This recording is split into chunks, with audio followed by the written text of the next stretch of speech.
और चलिए अब एक नजर the untold stories of Modi पर।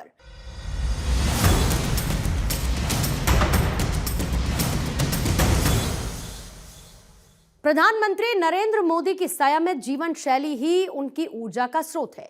वो रेगुलर योग करते हैं, वॉक करते हैं, खाने पर पूरा कंट्रोल रखते हैं। ये कहना है हिमाचल प्रदेश के पूर्व मंत्री गोविंद सिंह ठाकुर का। The untold stories of Modi में ऐसी ही एक अनसुनी कहानी गोविंद सिंह ठाकुर की जुबानी। देखिए, एक तो मैंने देखा कि जब मनाली में वो आते थे तो एक तो पैदल चलने का उनको बहुत शौक रहता है और उसके साथ अपना ये योग इत्यादि पर उनका बहुत विश्वास, और इसलिए मुझे लगता है कि शायद प्राणायाम, योग, ये सब एक ऐसा है कि जिसके कारण से वो बहुत एनर्जेटिक रहते हैं। और फिर जो भोजन करना है वो बहुत संयम से करते हैं और उसमें उनका बहुत यानी कि अपने ऊपर बहुत नियंत्रण है। और साथ में मैंने उस समय ये भी पाया है कि मनाली में एक बार वो हमारा होटल हुआ करता था, अब तो हमने बेच दिया, महादेव रिजॉर्ट्स। कुछ दिन वो वहाँ के 201 नंबर कमरे में भी ठहरे। फिर उसके बाद जब अटल बिहारी वाजपेयी जी देश के प्रधानमंत्री बने तो तब आया करते थे, तो तब मनाली का जो टूरिज्म की जो लॉग हट्स है वहाँ पर रुका करते थे, तो वहाँ पर 2 कमरे की कॉटेज में।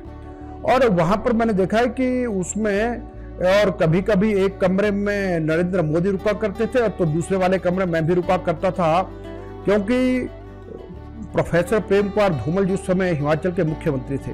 तो प्रोफेसर प्रेम कुमार धूमल जी ने मुझे फोन करके कहा कि नरेंद्र मोदी हिमाचल आ रहे हैं, तो वो जब आते हैं तो तब ये कहते हैं गोविंद ठाकुर को कहना वो फ्री रहे, वो मुझे अच्छे से समझता, वो मेरे साथ रहेगा। तो जब हम वहाँ पर, तो वहाँ पर मैंने देखा कि कई बार वो जब अपना लिखना और पढ़ने का काम करते थे तो 7-7, 8-8 घंटे एक सीटिंग में भी बैठा करते थे।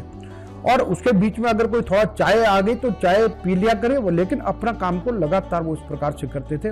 और इसे मुझे लगता है कि उनका जो संयमित जो जीवन जो शैली है और बिल्कुल एक भारतीय परंपरा के अनुसार जीवन को जीना, ये उनके लिए बहुत बड़ी एक जो ऊर्जा, और सदा वो यानी इतने ऊर्जा, और फिर वो इतने निडर हैं कि वो किसी बात से कभी भय नहीं उनको लगता।